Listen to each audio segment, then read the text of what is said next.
So, some kids at school said a boy's privates goes inside a girl's privates to make a baby. Is that true? I'm not sure. Well, did you and Dad have to do that to have us? I don't remember. I don't remember. Oh my God.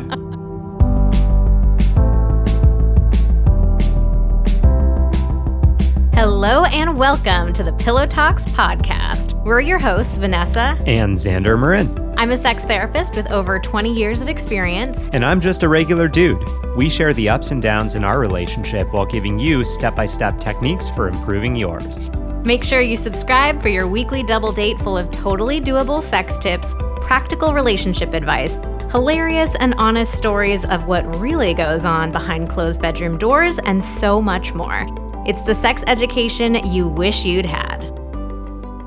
ZocDoc is a free app and website where you can search and compare highly rated in-network doctors near you and instantly book appointments with them online. Go to ZocDoc.com/pillow and download the ZocDoc app for free. It's time to have the talk with your kid. If you are like most parents, you're sweating already. Oh, God. There's so many big questions that come up around this. Like, oh, God. When do I start? Oh, God. What do I tell my kid? Oh, no. This is, you're sounding too sexual here. Oh, no. What would I be sexual about? Oh, no. It's happening. I mean, I can think of one thing that you might be worried about. Let's start over. If you're like most parents, there are so many questions that come up for you. Like, when do you start these conversations? What are you supposed to say? Like, what's age-appropriate information to tell your kid? Like, how do you find that balance between giving them enough information but not scarring them for life with too much information? How do you teach them not to feel shameful about sex, but also not to like rush into having sex or think of it too casually?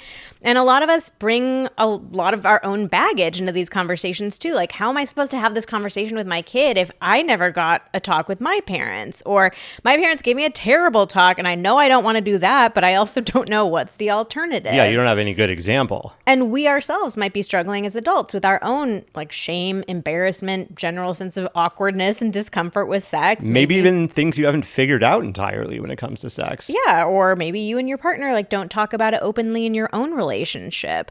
And on top of all of that, there are like more and more complex and nuanced and tricky topics to talk about with your kid. How do you talk to your kid about porn? How do you talk to them about consent, about not pressuring each other, about pleasure? Like, there's so many challenges that can come up with this conversation. Now, we know that when it comes to sex, it is so easy to feel very alone. So we thought we'd do something a little bit different with this episode and share stories of getting the talk. So we turned to our Instagram community. We said, tell us your story of how you learned about sex for the first time. And we got so many. I think in the end it was over 400 or 500 submissions. Our team like really had to sift through them and try to find the best ones. We do have a lot of funny ones in here. Like, we know it's a heavy topic, like I was just saying. So we thought we'd lighten the mood a little bit, have some laughs about some of the funny things that we thought about sex, but also really sharing with you like some motivation to actually have these conversations with your kids. You do not want to have the kinds of conversations that you're going to hear in a moment. You do not want to have these with your kid. And I think like laughing at them or thinking through like, ooh, what would somebody's life look like if that's what they learned about sex? Like, it does give you this motivation to have that talk, to know like, this is going to be hard. I might be a little embarrassed. I might not get it totally right, but like, I want to do better for my kid. At least we're going to know what not to do. Yes. Coming out of this today, right? We will know plenty of what not to do. Yeah, we'll point out some of the egregious things to make sure you don't do. But first, if you are already champing at the bit, you notice how I said it right? Champing. Oh, that's right. We did It is not chomping at the bit. If you're already champing at the bit for this, would you do us one quick favor before we get into the rest of this episode? And that is smash that 5 stars on Apple, on Spotify, whatever platform you're on. And if you are on Apple Podcasts, we would love it if you would scroll to the bottom of our podcast page and enter just a super short, quick review talking about how much you love our podcast. That helps us out so much. It helps us grow. It helps us get featured. It helps new people who are finding our podcast know that we are a legit, real podcast. So we would be so appreciative of you. And if you do that, leave a review, you will be entered in our Review of the Week giveaway. So meaning if you hear your review read on the podcast, then DM us on Instagram. We will send you a free prize just for leaving us an awesome review. Prize as opposed to a paid prize. Yeah, not a paid prize, guys. That's pretty cool. So this week's Review of the Week: helped my dad bedroom. After being pregnant and or nursing for almost 10 years straight, on top of having high needs kids who don't sleep, our love life and relationship was rocky. I found your podcast and I can't tell you what a difference it has made for us. My husband listens now too, which is a big win. Not only has it helped in the bedroom, but it has improved our communication as well. Between the podcast and the book, our relationship is back on track and we are more in love than ever. That's such a sweet review. Love to hear that. And if you are interested in dead bedrooms, stay tuned until the very end of the episode because we actually have a little bit of news about that too. Okay, so let's get into it. We thought that we would start with telling our version of the talk because people always ask us about this. So mine took place in my parents' forest green minivan, driving back home from Thursday night dinner at grandma's house. I was like 11 or 12 at the time. And my mom was driving. She looks at me in the rear view mirror. I'm sitting like in the, like that middle seat of the van, Genius. Like right behind her. Not even face to face. Not even face to face. She looks at me in the rear view mirror and she says, if you have any questions about, sex, and she whispers it, she doesn't say the word fully, sex, you can ask us. And it was very clear to me in that moment, despite only being 11 or 12 years old. Despite only being able to see her eyes. Just her eyes in the rearview mirror. You saw the fear in her eyes. I knew that what she was really saying was, please, for the love of God, do not ask us anything. We do not want to talk about this. Well, I mean, because first of all, she can't even say the word sex. She can't. And that was really confusing to me in and of itself. It was like, okay, why is this such an embarrassing topic to talk about? And why are you telling me that I can ask questions, but I know that I'm not actually supposed to ask questions? That was super confusing as a kid, and it made sex feel like this scary, taboo thing that we're not allowed to talk about. And I always have had a great relationship with my parents. We talked openly about everything. And so for me, it was particularly confusing of like, why is this like the one thing that we can't talk about? And I also did have a lot of questions. I was starting to hear things on the playground at school. I was very curious about sex. I wanted to be able to talk about it. I actually I think that previous week, I had lost a bet with my friend Nikki B on the playground at school. We had bet about how many holes a lady has down there. Classic. You know what? I lost this bet in college. I was really drunk and not thinking straight. I'm going to blame it on the alcohol, but I was I was wrong and I was made fun of for that. As you should be. As I should have been. Being an adult has its high points. Like you can decide to eat ice cream for dinner anytime you want or never make your bed. But there are some things in life that are okay to be a total crapshoot, like mixing it up with a new takeout spot, rolling the dice on a new workout class, or trying out a cheap Instagram ad impulse buy. But finding the right doctor should not be a total crapshoot. And with ZocDoc, it's not, because you've got more options than you know. ZocDoc is a free app and website where you can search and compare high-quality, in-network doctors, choose the right one for your needs, and click to instantly book an appointment. We're talking about in-network appointments with more than 100,000 healthcare providers across every specialty, from mental health to dental health, eye care to skincare, and much more. You can filter for doctors who take your insurance, are located nearby, are a good fit for any medical need you may have, and who are highly rated by verified patients. Plus, ZocDoc appointments happen fast, typically within just 24 to 72 hours of booking. You can even score same-day appointments. When ZocDoc first approached us about being a podcast sponsor, we reached out to our team to ask if anyone had tried using them, and we heard back immediately from several different members saying that they had used ZocDoc and had been a great experience, that it was just like in different times of crisis or high stress, they were able to use ZocDoc to get an appointment that they really needed, and also with a doctor that they appreciated and enjoyed working with. So it just instantly made us feel good taking them on as a podcast sponsor and recommending them to you guys. So stop putting off those doctor's appointments and go to ZocDoc.com/pillow to find and instantly book a top-rated doctor today. That's ZocDoc.com/pillow. ZocDoc.com/pillow. Okay, I was only 11 or 12, but Nikki was a boy, and I was like, I clearly know how many holes a lady has down there. I'm a girl, you're a boy. But I guess too, I thought that there was a pee hole, like your pee hole and your vagina were the same thing. And then you had your poop hole, and that was it, 2 holes. And he was like, no, Vanessa, there's a vagina. I think he actually even knew the names. He's like, there's your butthole, there's your vagina, and he probably said pee hole. I don't think he knew urethra at 11, I mean, it sounds to me like Nikki had just probably had like parents that gave him some really good talks about sex and gave him some real accurate information. And he was like, I am going to take advantage of this new knowledge that I have. I'm going to win some money. Yeah. And he did. He took a whole $1 off of me. And that was a lot of money back in the day. At your age. A whole $1. And I was embarrassed about like not knowing my own body. So I did, though, in the moment when my parents asked, I kind of sat with that discomfort for a moment. But my poor little Vanessa, her curiosity was so strong that even in those horrible circumstances, I did get up the courage to ask the question. And I asked, when a man and a woman have sex, like, how does it get in there? Like, does it just go in like that's what I thought. It was like 2 magnets. And I think we have a story. Instead of it, did you say the penis? I don't remember. But I did ask about the mechanics of it. And my mom got very embarrassed and flustered and said, it just goes in.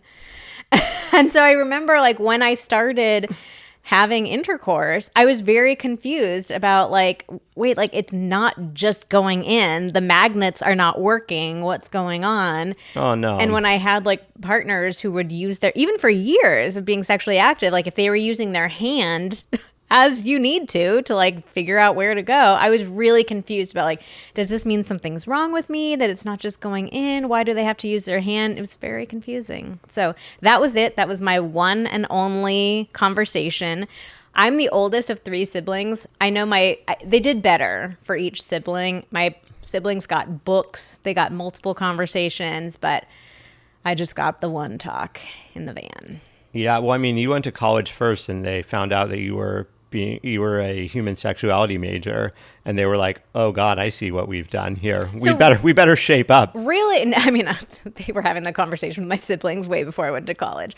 But really, if you want the motivation to have the talk with your kid, it could be because they'll turn into a sex therapist if you don't. Hey, that's not a bad thing. I love my sex therapist wife. I think it is pretty awesome to be married to a sex therapist. All right, what was your version of the talk?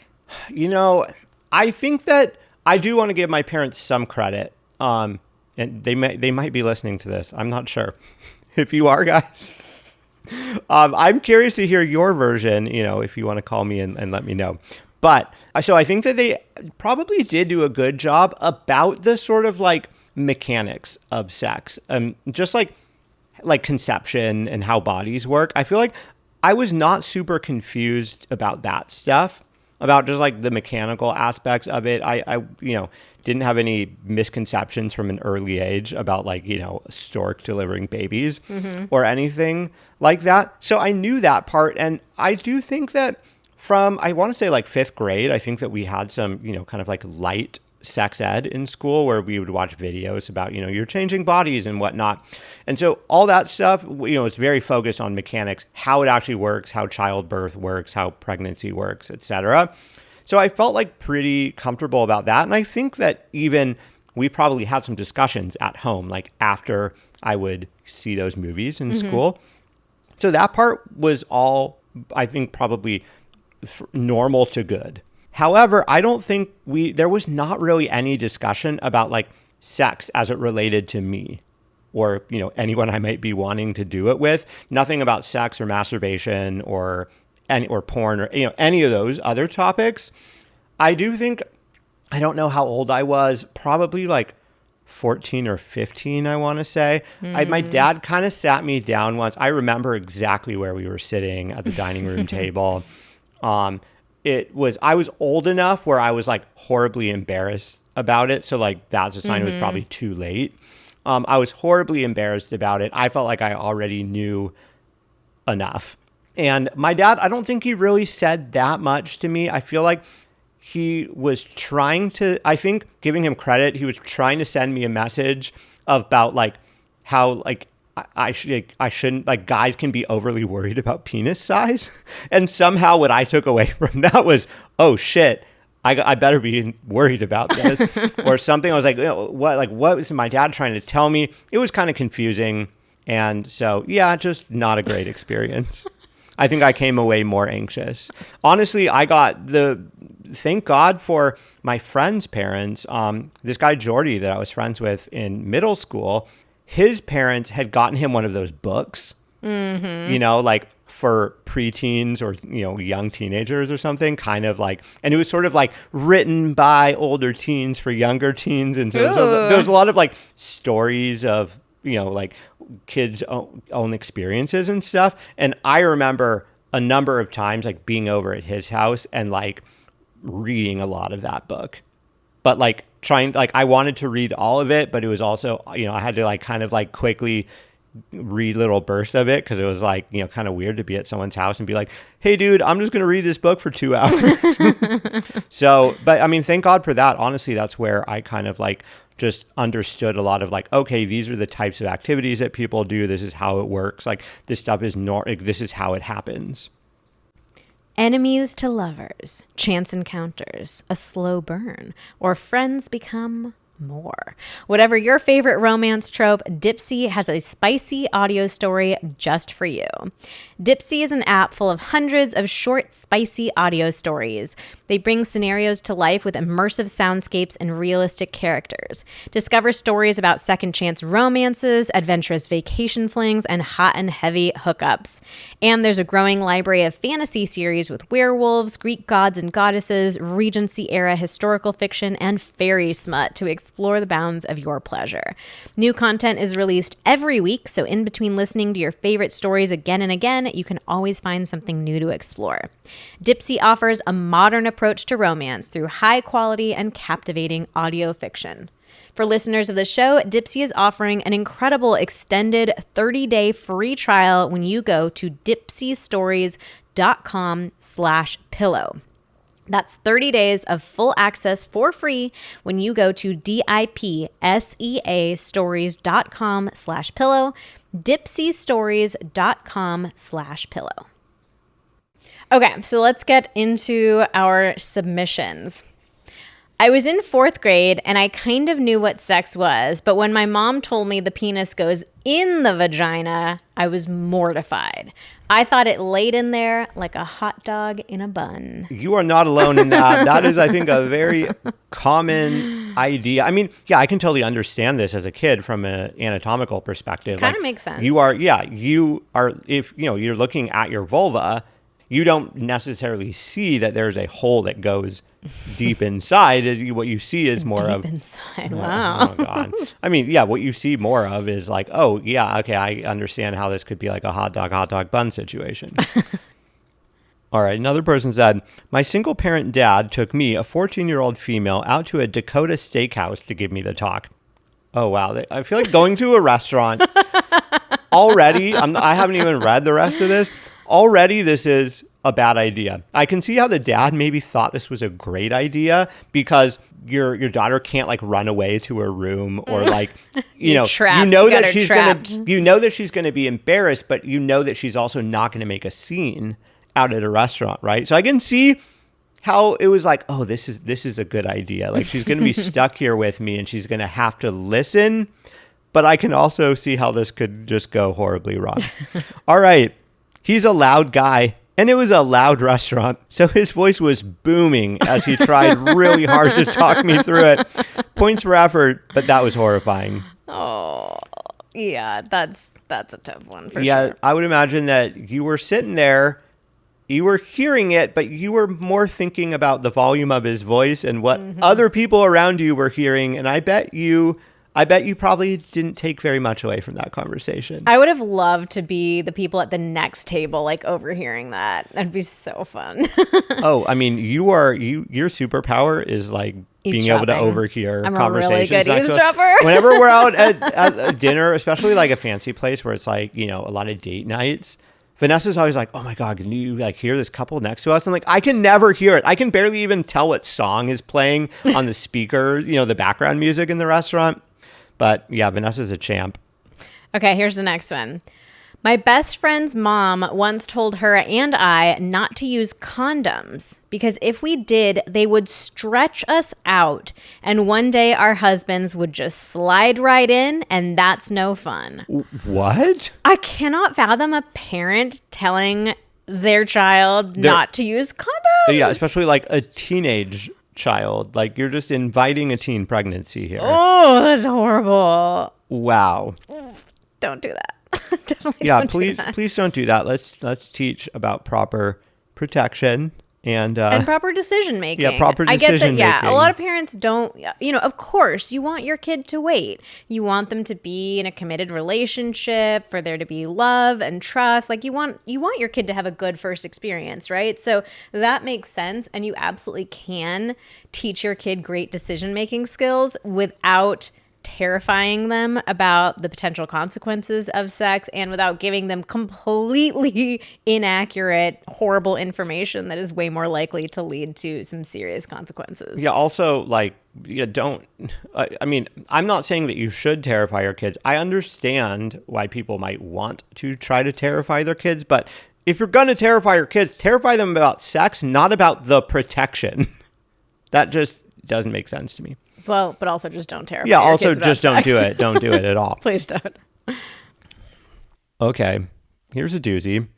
My 9th grade health teacher told us female bodies are a drain and that we'd get pregnant no matter what form of sex we had. Anal sex, you have a crack in your butt so the semen would drain down into your vagina. Oral sex, you have a space between your breasts. What? I've never seen that. So semen can travel down your front down to your vagina.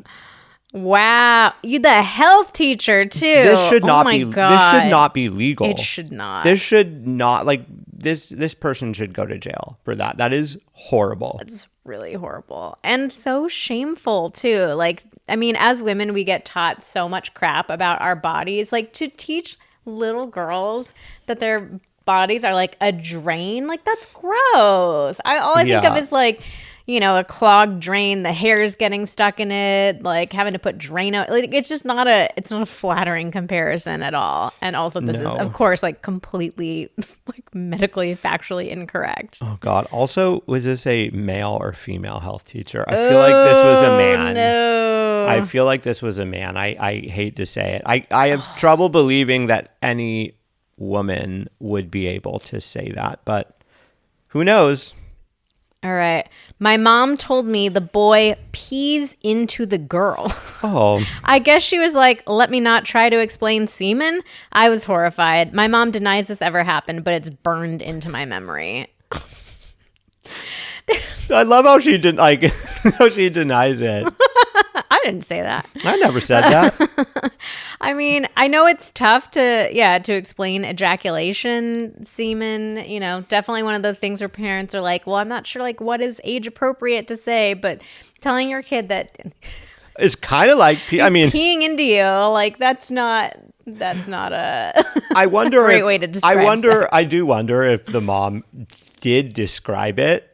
The daughter maybe didn't understand entirely, and so she was trying to like give an example, like, oh, it's kind of like that, you know, like pee comes out, like something else comes out, and then what she took away was just like, oh, so he pees in. Or maybe this was a way to make sex seem gross, like he pees in you, and you're like, ew, I don't want to do that, gross. All right, well, another person said, when I was a teenager, my mom made me listen to a book on CD about how masturbation is a sin, out loud, and while with her in a minivan on the way to school. The book on CD, it's taken me back. Yeah. Masturbation is not a sin. It's a great way to get to know your body, understand what you like. But yeah, another minivan horror story here. Yeah, I bet there's a lot of minivan horror stories. Okay, I grew up in Mexico on a state next to the border, so I got to watch a lot of American programming before moving here. My family is super Catholic, and I went to a Catholic school growing up. Sex was never talked about. At a retreat for my quinceañera, which was a requirement if you wanted a mass, they showed us a very graphic video of an abortion. It was never mentioned how the baby got there to begin with. After being traumatized by this video, I asked my dad how someone could get pregnant. He said you could get pregnant just by kissing someone, which traumatized me even more because actors in soap operas kiss, so how are they not getting pregnant? Oh boy. It's so many things here. Yeah, a graphic video of an abortion, definitely not something that children should watch. That's there are much different ways to talk to kids about safe sex and pregnancy prevention. And then the double whammy of dad saying you can get pregnant just by kissing somebody. But I like how she said, I'm traumatized because of the soap operas. Not like I was afraid because I had kissed boys or like I wanted to kiss someone or something like that. It's like the soap operas. What about the soap operas? My telenovelas. This reminds me of another story from your family. Oh, yeah. My family is also Mexican and also Catholic and has a lot of probably very similar beliefs about sex. And so my great-grandma had 13 children, and she had a conversation with my mom where I don't know how the conversation started, but she insisted that she had never been kissed. And my mom was like, Grandma, like you have 13 kids. Of course you've been kissed. And she said, you don't have to be kissed to make a baby. And that was really sad. Really sad. It made me so sad to think about my poor great grandma never being kissed. Well, definitely it's not kissing that is making babies. We can be sure of that. Do you think anybody was not sure of that? I mean, the parents Thank you, Xander, for the clarification. The parents of this person were clearly not entirely sold on the idea. Oh, they know. They just didn't. They just are telling bullshit to her because they don't want her to have sex. Yeah, I know. All right. This one, I like how so our team member who put this together for us put them into little categories. So this one is titled Thomas the Train. I walked up to my mom doing her makeup and asked how babies get in mommy's bellies. She just froze and slowly turned and said, I don't know. I'll have to think about it and let you know. Hey, that actually... That's an okay tactic. That is an okay tactic. That's a great piece of advice. You don't have to answer a question immediately. Mm-hmm. It is okay to think about it. It is okay to say, let me gather some information, let me think, and get back to you. Mm-hmm. You do need to get back to your kids, though. The next sentence is several weeks later. That's a bit long to make your kid wait. Yes. But... Several weeks later, my whole family went on an outing to see Thomas the Tank Engine at an event. Then all three of my younger brothers and dad got to go on the train, and my mom takes me to this bench near the lake and pulls out a textbook with pictures of erect penises and vaginas and baby diagrams and explains way too thoroughly for my age how sex works. It was awful. And you didn't get to go on the train. You didn't get to go on Thomas the Train. Oh my God. I feel like you were probably resentful for years over that. You were like, instead of getting to go on a fucking train, I had to learn about sex in a way that I didn't even want to. The next one is called Bill Clinton. Oh, great. I think we can all guess where this one's going. When I was 15, ninth grade, my mother tried to talk to me about oral sex, which by this point in time, I knew all I needed to know. Friends talk, lol. But I played dumb. How did she bring it up? By asking me if I knew who Bill Clinton was. Oh, man. This person is probably in our general age range. I mean, I remember just being at the very beginning of puberty when like the kind of Star Report came out. And I just remember like seeing bits and pieces of it and just being like so confused about the cigar thing. Mm-hmm. Oh my God. Like, yeah. Like what? Like why is he doing that? Why would you do that to somebody? Tastes good. I'm like, Yeah. It took me a couple of years to really to fully understand. But I feel like that was just like the beginning of like kind of feeling like, ooh, like a sexual charge. I will say, though, using current events as a way to open up conversations with your kids about sex, that is also a good technique. Like, there often are stories and media stuff and TV and movies that gives you opportunities to talk to your kids about sex. So I don't hate this. I do think it's funny because of, the whole Bill Clinton story, but it's not a bad technique. So, and let's give mom some kudos for wanting to talk about more nuances, too. Oral sex is just as important and valid as intercourse. So yeah. I like it. All right, this one's called Touching Butts. In the 4th grade, before my parents had the talk with me, I had a sleepover with a friend who said she learned at school how people got pregnant. That if a man touches a woman's butt, she will get pregnant. Oof. Fast forward a couple months. I can see where this is going. My cousins came over to my house, and my little boy cousin that was probably 5 at the time accidentally touched my butt. And I, no joke, thought I was pregnant for about 4 months in the 4th grade. 4 months? Oh my God.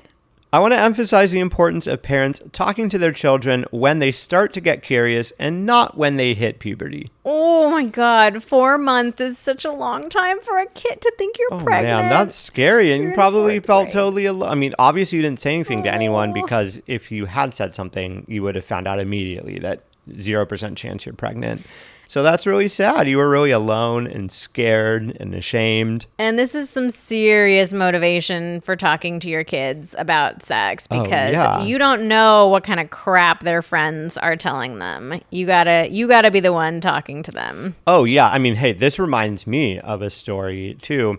So I went to a different, obviously I went to a different school, 7th grade, middle school, like from where I went to elementary school. And it was like not the school that my elementary school fed into. So it was like with all new people. And I remember very early in 7th grade, like all the boys had a sleepover. All the boys in my class had a sleepover at someone's house. And there was this kid who had just moved to Santa Cruz, like from another state, from like a bigger city. And so we were all like, oh, this kid like must be really cool because like he's from like, bigger town than we are, right? Mm-hmm. And he told us all about how like he had been having sex since like 5th grade and like had been having like all kinds of sex. And like he was from like Santa Fe, New Mexico. He was like, oh yeah, in Santa Fe, like everyone's having sex, blah blah blah. Santa Fe, the sexual capital of the U.S. The sexual preteen capital, because I mean 5th grade, man,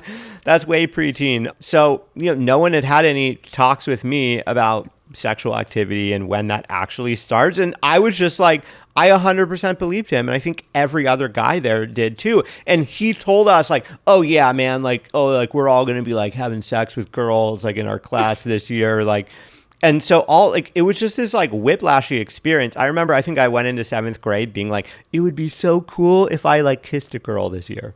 Oh. It would be so cool to kiss a girl. Then all of a sudden I was like, oh my God, like I guess I'm going to be like having sex this year. And then it was like in 8th grade, he admitted to us all that he had lied. And he was definitely still a virgin. Oh, buddy. In case anyone was wondering. Okay, I was like 8 years old and walked downstairs to my parents' bedroom because I had a nightmare. Unfortunately, I walked in on them having sex and not really knowing what I was seeing beyond something that resembled the activity that would flash across the TV briefly before immediately having the channel changed and being scolded for watching something like that. I promptly yelled at them, "You're going to hell!" Oh, smart. Obviously, they've already had some conversations with this kid about sex. Burst into tears and fled up the stairs. I was raised in a very evangelical Christian household, so naturally I believe that sort of activity would promptly land you in hell. Okay, I'm laughing because it's really funny just imagining, imagine you're the parents having sex and all of a sudden, like, your kid is in the room yelling, "You're going to hell!" in a really high-pitched voice. I was going to really spoil the moment. So the image of it is funny. And at the same time, this is also really sad and very traumatizing for that kid to like walk in on this and think like, my parents are going to hell. Like, they're doing this horrible forbidden activity. So again, like it goes back to that idea of like, of course parents want their kids to wait and to have a, you know, a safe, pleasurable, connecting, intimate first time. But that's very different from teaching kids that sex is a sin, that it's something terrible, that there are going to be these horrible repercussions, like going to hell for it. Because this probably is like a very traumatizing memory for that person. And they probably did for very long afterwards, if not still to this day, battle with feelings of like, I'm going to go to hell. Or my parents are, and that's a scary idea too. Because here's one of the really tricky things about sex is the messages that we get taught about sex as kids. Once we become adults and we're like, quote unquote, following the rules. So like, let's say you get married and you're having sex like with your spouse. You can't just flip a switch on those thoughts. So it's not like you go from believing your entire life, sex is sinful, I'm going to go to hell, it's this terrible thing. Oh, now I'm married, it's great, I love it, I'm horny all the time, I have orgasms all the time, I like love sex. Like that does not happen.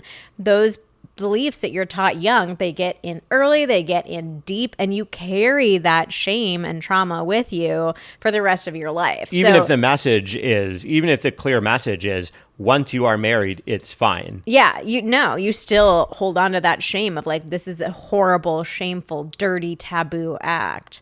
So, you know, yeah, that's another reason why we need to be so careful about the exact messages that we're giving. All right, this person wrote this one as a dialogue. I like this. Okay. I'll play mom. All right, so the context. After hearing the truth from kids at school. So you're playing the kid. Yeah. So some kids at school said a boy's privates goes inside a girl's privates to make a baby. Is that true? I'm not sure. Well, did you and Dad have to do that to have us? I don't remember. I don't remember. Oh my God. Talk about freezing up. Remember. That is not going to fly. That one is not. Your kids know when you're bullshitting them. Kids have excellent bullshitting detectors. I can just imagine the look on a kid's face. Mom being like, I don't remember. I don't remember how I had you. And then being like, you just showed up. You just showed up one day. So good. Wow. Okay. My son, maybe 8 at the time, asked me what raping meant. I was horrified, but I figured he'd heard it somewhere, so better he gets the answer from me than elsewhere. So I explained it as much at his level as I could and talked about consent, etc. Once I was done with my long spiel, he just stared at me blankly and then asked, "Is raping one of those words that has 2 meanings?" I was like, "Nope, definitely not." So I asked him where he heard the word and what he thought it meant. Turns out he meant vaping, not raping. Oh, no. Can you imagine your kid comes back, like you probably heard something on the playground about like, oh, all the cool kids are vaping or something, or like, do you want to try vaping? And now he's hearing this long description. Oh, that's horrible. But major props to this parent. Seriously. For talking them through. That is perfect example of one of those extremely tricky topics. So scary to talk to your kid about sexual assault and abuse. But like major props that you were like, okay, I'm freaked out. My kid's 8 and he's like learning about this already, but you walked him through it.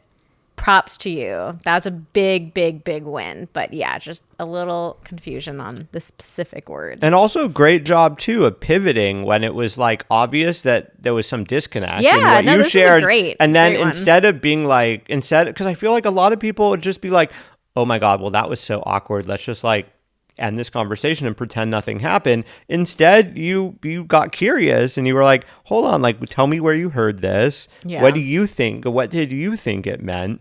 So, I mean, you actually drilled down until you figured out and you turned this thing around. So many people would have just been like, oh God, okay, well, my son is talking about raping and that's what it is. And good for you. All right, on a less serious note, I've got 2 younger sisters, but the middle sister, 3 years younger than me, was adopted from China.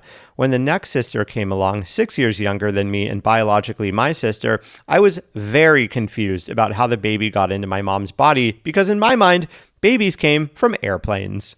Totally logical. Totally logical. I get it. At university, my sheltered female roommate somehow got into an argument with another roommate about penis sizes. She stormed into my room saying they were making stuff up to scare her and that there was no way a penis was comparable to a banana. Depends what size banana. Depends on the banana. There's some big bananas out there. There are. Okay. I asked her why she thought we had to use bananas to practice using condoms on in health class, and she went ghost white. Then, in the faintest whisper, she gasps, I thought they were skinny like pencils. She still didn't want to believe us. So when one of the guys next door came in, she just shouted at him, "Are penises like pencils?" And he just stood there in shock, unsure of what to do. College, man. It's just like really the melting pot of different ideas and different parenting approaches, and just like the results in the kids all coming together, and I thought they were skinny like pencils. Figuring it out. I mean, we do have the term pencil dick. You know, kids throw that out. So I see how there's the misunderstanding. Yeah, I mean, I do like the logic that, you know, that this person used of, hey, I mean, you've seen what the condom looks like, right? Like, why do you think you're practicing on a banana? I'm not sure why. Condom on a pencil. I'm not sure why this, you know, sheltered female roommate didn't think of that herself, but I'm glad that, you know, you helped sort her out. All right, moving on. I went to Catholic school and they brought in a local dentist. Wait. Are you kidding? Is it possible? Is it possible that this is a typo? That they really meant something else? Oh my God. If this person is listening to the podcast, could you maybe contact us just to like give us more? No, read on. I mean, it was definitely not. It was not a typo. Oh my God. Okay, I'm going to start back from the top. I went to Catholic school and they brought in a local dentist, I shit you not, to give the talk at an assembly with our parents in the cafeteria. Oh, great. Bring the parents in too. That's going to help make it effective. I guess they thought since he was some kind of medical professional, he was the best person for the job. But do they not have doctors in your town? They have dentists, but no doctors? I mean, not to shit on dentists. You totally are medical professionals, but like you're not the best medical professional. Yeah, I mean, at least bring like a family practice doctor in. He used an overhead projector and drew weird stick figures and smiley faces on all the sperm and eggs he drew. Wow. Man, that's so good. I would love to hear from this dentist about what that experience was like, but who knows if that dentist is still around. Wow, that's just next level. That is so next level. Like, what do you think if you're like a local dentist and some school calls you up and they're like, we need you to come talk about sex at our school? I'd be like, why? Why me? Like, why are you asking me? Oh, man. Okay. My mom explained an erection by telling me it's like trying to put uncooked. Uh-oh. It's like trying to put uncooked versus cooked spaghetti noodles through a toilet paper roll. Okay. You know what? This horrible comparisons. You know on what? Both sides. I think this might be the mother of the pencil penis. I think this might be the mother of the pencil penis lady. Spaghetti. Okay, first of all, nobody wants to be a spaghetti noodle, and definitely nobody wants to be a toilet paper roll. Also, the sizes are just so off. I mean, okay, the metaphor though of just this, yes, that is true. It is kind of hard to put a, cooked spaghetti through there. Yeah, uncooked spaghetti, that's no problem. But I mean, the scale is wildly off. The scale is so off. I'd be so confused being like, I have a toilet paper roll down there? Like, oh my God. And then, yeah, spaghetti. That's a great one. And it ends with just, my 10-year-old self and the mental picture of that. Wow. That's a good one. That's a good one. All right. Our next one is, okay, can't believe I'm sharing this. I was about 15, 16 years old. I'm a female. And my dad had never had the talk with me ever, or even said anything sex related. I was reading a book in bed and masturbating, just casually. And I left my door open to crack. Oh, no. And my dad walked in and saw me. I was mortified, to say the least. He quickly left, and then we had dinner together. He randomly said, sex? You must always use a condom and never get pregnant. That was the end of the worst day of my life. Oh, it'd be so embarrassing to be walked in on by your dad. But hey, there's some props to go around here. Props to her for masturbating, exploring her body, figuring out what she liked. Yeah, just casually. That's great. Casually reading a book. And props to dad for realizing, this is an opportunity to have a little conversation about sex. Maybe a bit more could have been said than, sex. You must always use a condom and never get pregnant. But okay. we dealt with the worst day of your life as best as could be. All right, my mom brought my sister, then a sophomore in high school, and I, an 8th grader, into her bedroom, pulled out a 6-inch clear plastic dildo out from her sock drawer and said, "This is the average size of an erect penis. They come in all shapes and sizes, but this is the most common." Okay, first I have to clarify, Mom, 6 inches is not average. 5.2 is average. 6 is on the larger side. Wait. Also, I like they come in all shapes and sizes. That's great. That's great. But is this like the first conversation they're having? You need to be prepared for this, girls. My sister groaned and buried her head under the blankets, yelling, "Where the heck did you get that? And why was it in your drawer?" My mom replied, "It's your granny." Oh, blame grandma.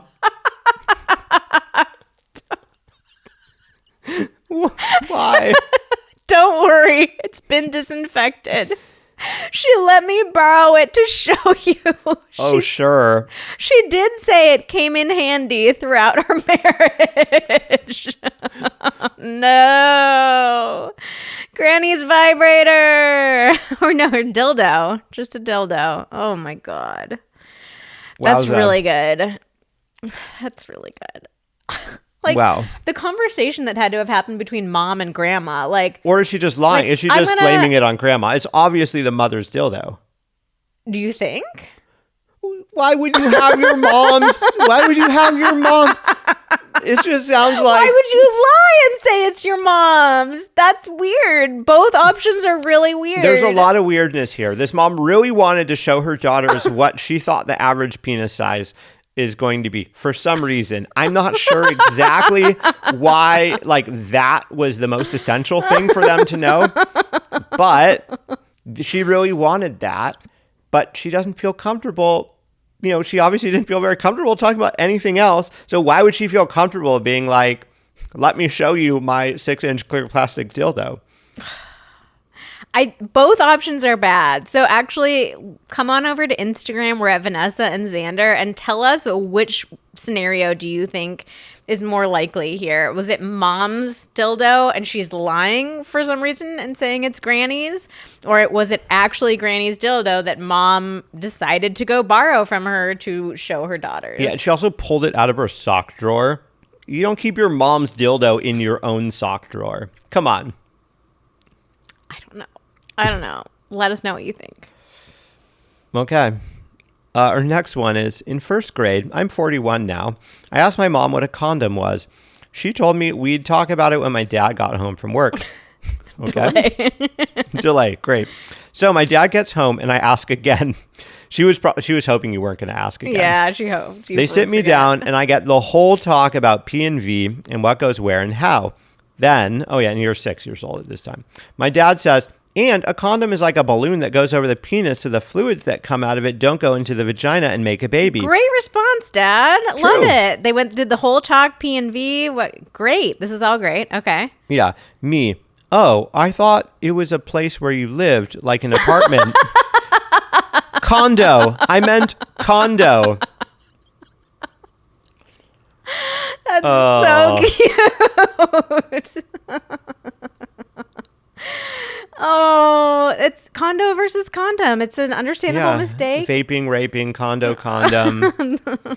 I mean, I think kids make a lot of these mistakes. They hear, you hear a word, you say something that's very similar, you swap a letter out, you add a letter to the end. Place you live. The problem is, for a first grader, you can't be like, okay, I want you to just like spell the words for me, please, and use it in a sentence so I can be sure of what you're talking about. God. But kind of, I mean, props that they went ahead with the conversation. They maybe went too far ahead and gave a little more than was age appropriate for someone who's 6 in first grade, but you did it. That's great. But I bet you felt pretty silly once you realized he was talking about a condominium. Oh, man.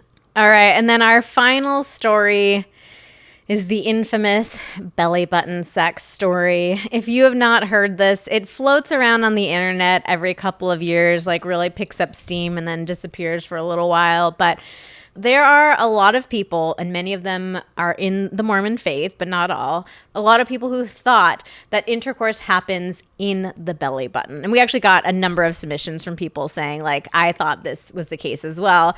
And a lot of people said that it came from like the whole baby grows in your belly type of thing. So you think, oh, belly, like, the belly button is the fastest way into it. Some people reference like the umbilical cord as well, or like, sense. it feels like that. But so many stories of people who were trying to have intercourse in the belly button, like the man's putting his penis into the woman's belly button, and women getting like hernias, really bad like injuries, irritations, like from trying so hard to like make penetration happen there. We even heard stories from people who experienced infertility and didn't realize they were having intercourse incorrectly until finally an infertility doctor was like, okay, we've been trying at this, for like over a year, 2 years now. Like, tell me how you guys are having intercourse. So I think that is really one of the best examples of why it's so important to talk to your kids and give them accurate information about how sex works. Because it's really just heartbreaking to think of people, grown adults having sex completely in the wrong part of the body. Of course, it is also funny to imagine the logistics of like, what positions do you have to be in to like get your penis lined up with a belly button? But also it's very sad too, because it causes a lot of pain. It obviously causes infertility because there's no way you're creating a baby that way. It's a mess all around. I mean, I will say with our height difference, that would work quite well for us. No, it would work better if I was taller. Oh, shoot. You'd have to be a lot shorter. Yeah. Never mind. My bad. Belly button sex doesn't work out for anybody. So let's clear up the misconception here that this is definitely not where penetration is supposed to be happening. All right, well, that wraps up our stories about the talk. Obviously, most sex talks leave a whole lot to be desired, and it's very likely that you yourself have experienced the harmful impact that this lack of proper sex education had on your own sex life. Like maybe you've made sexual decisions that you regret, or have had relationships end because of sexual hang-ups, or still struggle with feelings of shame, embarrassment, or awkwardness around sex. Bottom line is that we know that you want better for your kids. Yeah. You want kids who have healthy, happy relationships with sex. So we have some really exciting news. We have been working on something for quite a while. That you guys have been asking us for literally years now. Years and years. And we decided to do it. It's taken us a while, but we're finally here. We're finally ready. We want to help you have the talk with your kids in a way that you are proud of. And we want to help you equip your kids with the shame-free, confidence-boosting knowledge that they deserve. So we have been so busy working on building our newest product, how to talk to your kids about sex. And we are doing something really special. We are getting an early bird round of parents to go through the course all together. We're going to give you incredibly special and very exclusive early bird pricing that you are never going to see ever again. So you are going to be like the first group of people to go through this course, to learn all these valuable tools and resources and get your kids set up for having that incredibly healthy and happy relationship with sex that they deserve to have. And you're going to get to do it live with us. We're going to be showing up for 6 calls, video calls, where we're going to be talking through the course content and answering your questions. So if you are in this first group of parents to go through this with us, you are actually going to have a hand in almost like developing the course material, because we're going to be taking your questions. We're going to be making sure that everything you are asking is getting answered in the course, whether it's in the Q&A, whether it's in the upcoming content that we're going to cover in the coming week. So it's just an incredible opportunity to get in on the ground floor with us and like have a really fun, interactive experience. Yeah, so we are going to cover 5 different modules that we think are absolutely crucial conversations that you need to have with your kid. We've got bodies, mechanics, and conception, safety and boundaries, media and porn, diversity and identity, and decision-making, connection, and pleasure. So like Xander said, we have a ton of information that we're going to share with you, specific scripts of exactly what to say to your kids and when. We have it broken down by age group so that you can see like if your kid is 5 and under, if your kid is 6 to 9, like what are the specific things they need to know by that age. And yes, I did just say 5 and under, because there are ways to start talking to your kids about sex as young as 2 or 3 years old. Yeah, and turning this into a topic that doesn't feel scary. So you're avoiding this entire dynamic that so many of us have experienced where you don't say anything until your kids are of a certain age where they're already feeling super embarrassed and not wanting to be in on this conversation. They're already not wanting to bring their questions to you. That's like such a big mistake that so many people make. And so, yeah, we want to teach you a way to do this so that from a very early age, your kids are used to talking about this with you. Your kids trust you. They're bringing questions to you. And even if your kids are older, like we're still going to talk to you about how you can at any age, start to change the dynamic that you have around this topic. Yeah, don't panic if your kid's like 14 and you're like, holy crap, I should have been talking to them all these years. Like, it's okay. So many parents wait until their kids are teenagers to start talking about this for the first time. It's not too late. It's never too late. We are going to give you all the tools and resources you need for your kid at any age. And we've also really made a commitment to making this information as accessible as possible too. So you can join the calls, you can watch the recordings, and we'll also have detailed cheat sheets. So if you just want to skim, if your kid asks you a question and you just need a word-for-word script that you can use to answer, like we will have all of that. And we already have like dozens and dozens of specific tricky questions that your kid might ask and exactly how to answer them. Like, what do you do if your kid comes home and says, like, what's 69? Or why are all the kids making weird moaning noises at school? Or will it hurt? Or what's a wet dream? We've got it all covered for you, word-for-word scripts that you can steal. And of course, if you're joining this very first round, you will have the opportunity to get coached by the two of us. We will answer your specific questions. I think we've got a lot of the questions covered already, but of course, kids will always throw some real curveballs at you. Oh yeah, we want those. We want those curveballs. So you will get the chance for us to directly answer your question and give you even more personalized coaching and feedback for your unique family. So if you want to join this early round, the very first round of it, get that exclusive pricing that you are never going to see again, you can go straight to vmtherapy.com/talk. And if you sign up before August 31st, we are going to give you an incredibly special gift as our little way of rewarding you for being willing to get these tools and resources and have these conversations with your kid. Because let's face it, you're busy, right? Like, we don't have a ton of extra time. And even if you know that this is an important thing that you need to talk about with your kid, it still can feel kind of overwhelming. Like, oh my God, this is another thing I have to put on my to-do list. So we wanted to do something special for you and your partner. We are giving you our course, Rediscovering Us, Intimacy and Sex for Parents, absolutely free. The value of that course, like, it currently sells on our website for more than the exclusive early bird pricing of How to Talk to Your Kids About Sex. So it's an incredible deal, an incredible gift, something special that can feel like a reward for the two of you, that you get some tools and resources for your own relationship. It's really tailored to parents.